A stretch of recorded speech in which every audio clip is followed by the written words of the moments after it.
Good morning, computer scientists. Happy Wednesday. We have got a really packed agenda for today, so let's get going on it. We've got 3 turn-ins today. The first one is something unique that you haven't done before. I have found that most of my students really struggle with doing correct private instance variable initialization if someone else has provided the header or a part of the class header. And so I'm going to have you do some collaborative work on that first.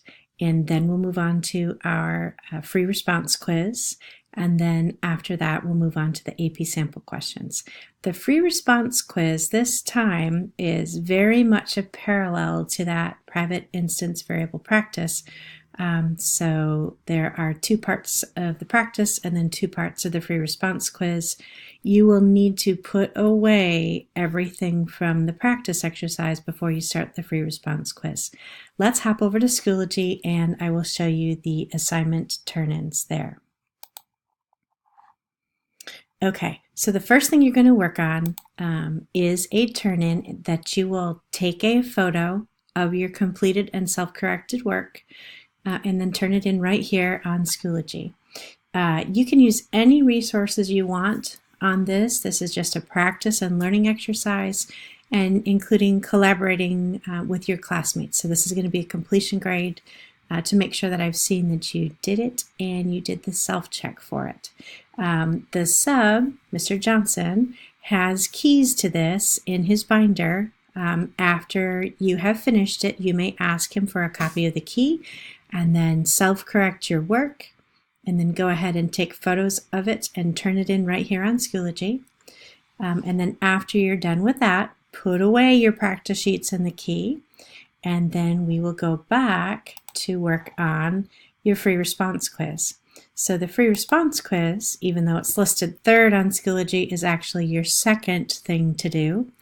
And it will be handed out to you by the sub, and just like usual, once you're done with both pages of it, you're going to turn it back to the sub. And then the 3rd thing you'll do is our AP sample questions. And you may be happy to know that there are only 3 AP sample questions for this particular unit. Okay.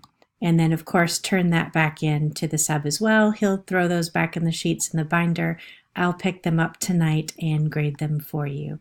Okay. I want to give you a glimpse at the work that we have on the... There we go. Okay, so this is the private instance variables practice sheet that you'll get a copy of. I want you to notice that it's a 2-page sheet. On the first page, these 2 classes are related to each other. The first class is here, and then the second class, it does not extend the first class. It uses the first class as a private instance variable. And then what you are going to do is within the open brackets after the bold, you need to, in that constructor, initialize those private instance variables. On the second page of the practice sheet, these 2 classes are related in a different way. So the first class is a thing, the second class is a thingamabob, and thingamabob extends thing. So I do want you the same activities to take after the bold opening of the constructor to initialize and instantiate the private instance variables that you need to within that constructor. So that's the practice. When you're done completing that, ask the sub for your key, do a self-check, mark it up, show me what you got wrong and what you had to correct, take photos of it, and turn it in for completion credit. Then on to your usual free response quiz, and then on to your AP sample questions. Turn those 2 things in on paper. All right, good luck. You can do it, and I will check in with you tomorrow.